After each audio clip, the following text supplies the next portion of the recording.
voyons autre chose. Maintenant, question de la nomination. Vous savez, nous avons un pays, nous avons un État. Tout doit aller dans un sens ou dans l'autre. Nous tous, nous savons très bien que ce soit le statut général de la fonction publique, que ce soit le droit du travail, toute personne, tout fonctionnaire qui exerce pour l'État et qui a eu le privilège d'être nommé pour une haute fonction, alors, ou bien fonction élective, ou bien nominative, alors cette personne doit se désengager de son statut de fonctionnaire de l'État. Et tout le monde, sauf personne, tout le monde a le même droit d'être nommé à un poste de responsabilité, que ce soit pour devenir l'inspecteur, tous les enseignants, que ce soit les enseignants vacataires qui sont en train d'exercer de façon libérale, que ce soit les enseignants intégrés qui travaillent à la fonction publique, tout le monde a le droit d'être nommé inspecteur, à être nommé proviseur, à être nommé censeur. Il n'est dit nulle part que lorsqu'on est intégré, on est le détenteur du grand savoir. Personne n'a dit ça. Alors, les enseignants vacataires se sont vus régresser, c'est-à-dire personne ne pense à eux de les faire avancer. On les laisse enseigner poussière sur poussière et on les étouffe. On garde tout ce qu'ils ont envie de donner pour leur société, pour leur État, pour leur nation.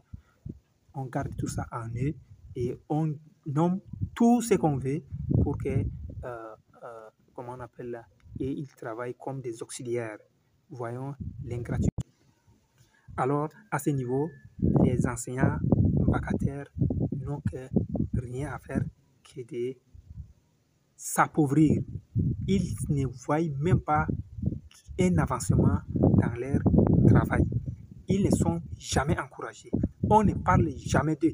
Et les plus meilleurs enseignants qui font passer des élèves pour des excellents, c'est les enseignants vacataires parce qu'ils ont envie de tout donner pour montrer à leur patron, pour montrer à tout le monde qu'ils sont capables de le faire.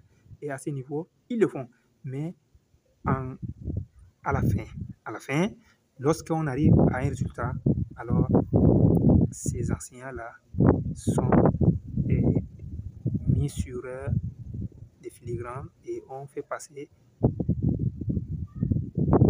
des titulaires, des intégrés, ceux qui sont en train de travailler pour l'État, comme si c'est ceux qui sont les meilleurs.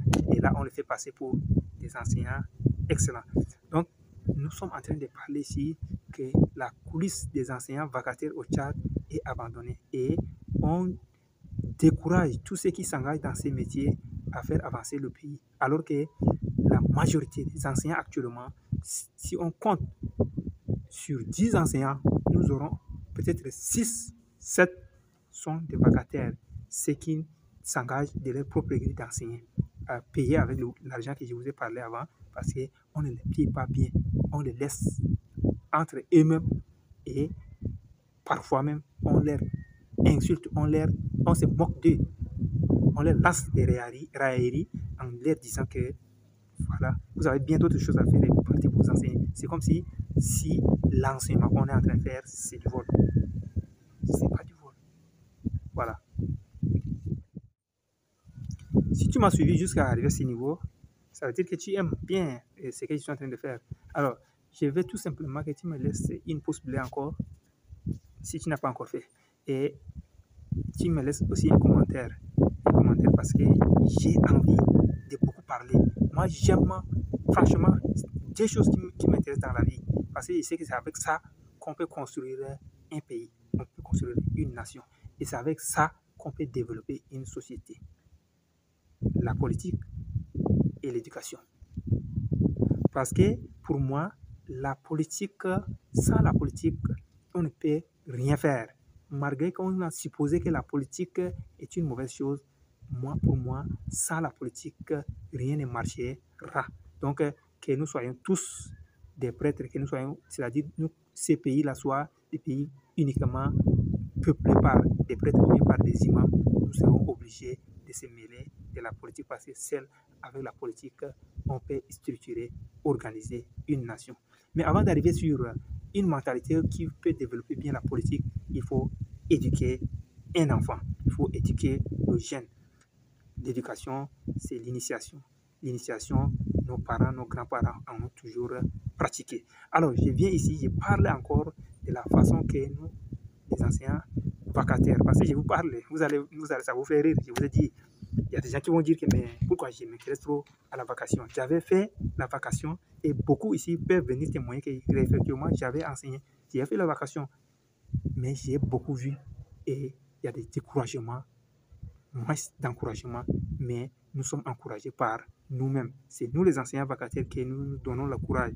Quand on se retrouve, on s'encourage. Mais quand on trouve les parents d'élèves, ils nous découragent. Quand on trouve la société nous décourage. Voyons pourquoi. Alors,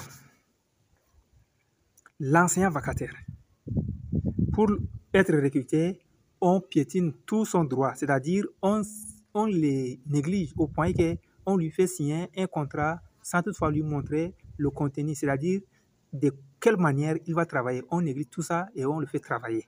D'abord, on lui présente le contenu du contrat de façon verbale, on lui dit que toi, l'horaire, on va te donner tel montant. Ça, c'est premièrement. Deuxièmement, l'enseignant vacataire, durant son temps qu'il est en train de passer dans l'école, si heureux qu'il soit et qu'il travaille avec tous les enseignants vacataires, c'est-à-dire dans l'école, là, tous les enseignants sont des vacataires, alors là, il va se sentir bien à l'aise. Mais dès lors que dans l'école, il y a des enseignants qui sont étatiques, alors cet enseignant-là, il serait vu comme s'il est l'auxiliaire des autres.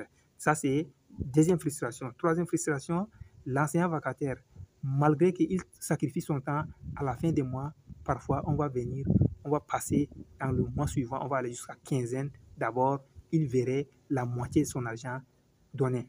Et il travaille comment? Il travaille durant 9 mois. Dans les 9 mois, si on totalise bien, d'ailleurs, certains mois sont exclusivement des mois dangereux où il ne touche pratiquement rien. Et à la fin des mois, 9e mois, il ne gagnera que pour 2 ou 3 jours seulement de salaire et c'est fini. On le dépose, on ne se souvient plus de lui. On l'abandonne durant la vacance et on attend de lui l'année prochaine.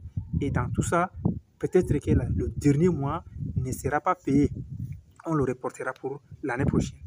Vous voyez, tous ces astuces-là, dès lors qu'il ouvre la poche, ne serait-ce que pour revendiquer son droit, alors là, il est viré. Il est viré sans préavis, sans respect de son droit en tant qu'employé.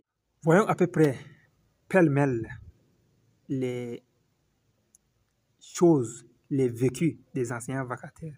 Alors, tu es ici, si tu es enseignant vacataire, si tu es responsable d'une école, si tu es le responsable d'un État et responsable d'une institution étatique, tu es un parent d'élève ou bien tu es élève, tu viens nous dire ici qu'est-ce que tu penses des enseignants vacataires, des jeunes personnes, généralement ces jeunes, des jeunes personnes qui ont fini une formation universitaire ou bien professionnelle quelque part et qui ne peuvent pas devenir quoi que ce soit et qui se lancent. D'ailleurs, certains se lancent par amour, tout comme moi, j'aime l'enseignement par amour. Et c'est par l'enseignement que je vois la capacité de prendre la parole à un certain moment sans toutefois que personne ne me dicte ce que je dois dire. Alors, si tu es ici en train de m'écouter et que tu aimes ces enseignants vacataires, tu nous laisses en commentaire qu'est-ce que tu veux exactement que l'État fasse pour que les enseignants vacataires, ceux qui sont en train de venir encore, qui sont en train de finir dans les universités, puissent aimer l'enseignement tel que nous les autres, nous l'avons aimé. Sinon, dans l'avenir, ça serait difficile pour nous d'en trouver quelques-uns pour que nous puissions former nos enfants. Nous puissions former les enfants que nous allons mettre au monde.